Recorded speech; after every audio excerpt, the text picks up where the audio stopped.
Hi and welcome back to Cheeky Crypto. My name's Chris and it's fantastic to have you back with us for another video. And in today's video, we're going to have a look at regulation.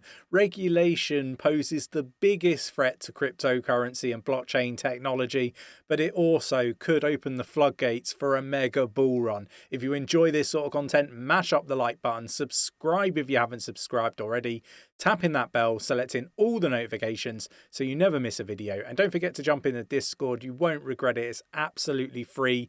Link is in the description of the video. There's over 4,500 people talking about crypto 24/7, supporting one another, navigate the space safely. It's a must in a bear market.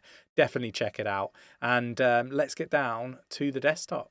Okay, so we're going to start with this one, and that is the fact that Washington wants to regulate cryptocurrency, and this comes from calls from the Biden administration that they want some clarity and they want a framework, right? And this is something that industry leaders within the crypto space and with blockchain technology firms have been asking for. They've been begging for clarity. Now, we keep hearing the same old lines from the authorities over in the US that they're going to regulate through enforcement rather than harboring the right clarity and strong framework that is required. So maybe this is going to be positive, maybe it's not going to be positive, and it's going to continue to be this enforcement without clarity BS that we've been seeing come out of the US. I don't know, but it's almost like some of these old individuals that have been just heavily in centralized finance for such a period of time, and in a centralized ecosystem within life, just can't seem to think any differently about different concepts and different ways of doing things. Just my view on it, my opinion, but something needs to change, and it might just be we need a different generation of thinking to be involved in some of these regulatory and compliance firms, right? I guess that's or entities, whatever you want to call them.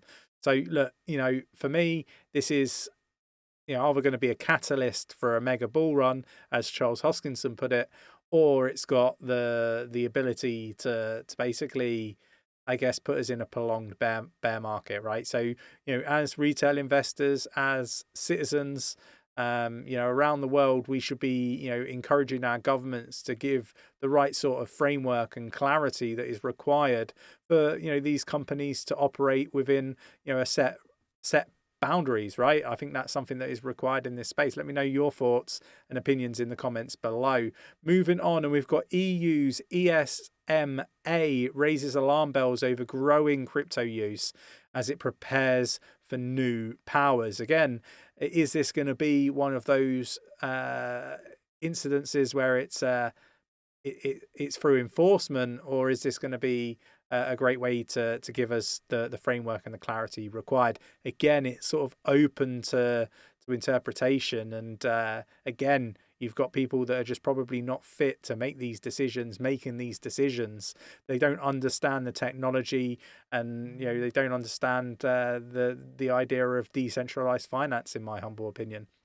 The European Securities and Market Authority is worried about consumer rip-offs, as well as a novel risk like hacks and consensus manipulation. So again, I think this is probably going to be one of those negative views on things. Again, they've probably got some really bad people thoughts around cryptocurrency because they don't fully understand it. And this is where I think the change needs to be. It needs to be in the powers that be, right? They need to become more educated on what cryptocurrency is. And I think there's pockets of it, but not enough. Just my opinion. Okay, going to something quite positive, and again, I talk about cybersecurity and its place within crypto, and the requirement for it, and the fact that cybersecurity is a sector that is way undervalued in this space. But MasterCard has pushed deeper into crypto with a new tool to combat fraud. So again, really, really positive. So on Tuesday, they launched a new product called 𝗕𝗘𝗪𝗀 that helps banks assess the risk of a crime associated with crypto merchants on its network.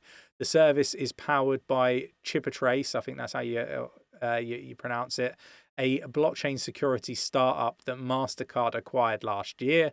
MasterCard is launching the service against the backdrop of growing crime in the nascent digital asset market. So look, it's something that's required, it's something that needs to happen. I think this is something that should be seen as a positive, although it's in the pockets of a centralized company. You know, we've got to kind of get over this centralized, decentralized aspect of things, because, you know, if we want adoption, we've got to have an element, and I mean this, an element of centralization. You know, we can still have decentralization, but we still need pockets of, you know, it being centralized in places. So again, another negative piece, and I don't really want to talk about constant negative, so I've got a mixture of good and bad in here, and we should cover both. The UK shuts down a temporary crypto company licensing program. Basically, for those of you that haven't worked or worked with the FCA, the Financial Conduct Authority here in the UK, I will tell you from experience, they are very, very, very slow, and it can take months, years even, to get shit done. They are terrible when it comes to the process of speed.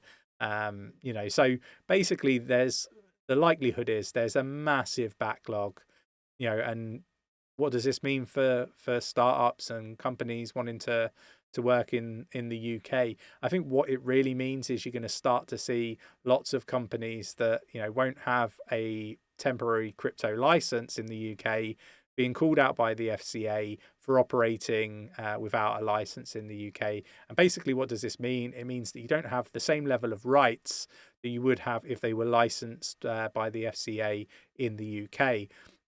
Basically, if they're regulated, you have access to a fund where if you're wronged, for example, and you lose all your money, you might be able to get compensated from a fund.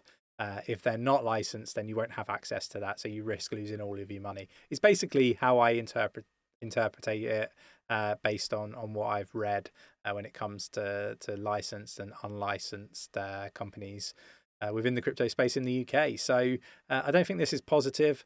For me, it's clear that the FCA need more resource, and they should probably get it right if they want to have the powers to regulate another sector in the UK. Then they should have the team in order to do it right, rather than causing more grief than is required.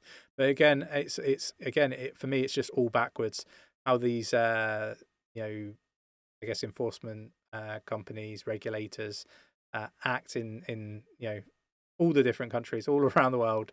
It seems a bit backwards to me. And then the final one we'll end on a bit of a positive, and that is that Käthi Wood's ARK investment to offer crypto strategies to investment advisors. So again, this is a partnership with 𝗕𝗚𝗪𝗀, a strategy offering to register investment advisors. So again, this is I see it as a positive, because this means that you can actually start to have proper investment advice when it comes to cryptocurrency. These people are not going to be like YouTubers. They're going to actually be able to give you financial advice. So I think this is a real positive for the space. I think it again will bring in more adoption to the crypto space. Let me know your thoughts and opinions on this, but I think we are going to see more of this over the coming months. I really do. I think it is a real positive. Okay, so that's everything that I wanted to cover in today's video. I thought, it's really important to cover some of the regulatory news that's out there. I do think that this has the ability, if positive frameworks are set up and the clarity is given, that we could see a mega bull run, as Charles Hoskinson has put it himself. But on the flip side of that, if it's negative and it's all about enforcement and basically there is no real change, then I expect a prolonged bear market. So, let me know your thoughts and opinions in the comments below. Really interested to know. Thanks for watching. If you enjoyed the video, mash up that like button, subscribe if you haven't subscribed already, tapping that bell, selecting all the notifications so you never miss a video, and I will catch you in the next one. Take care.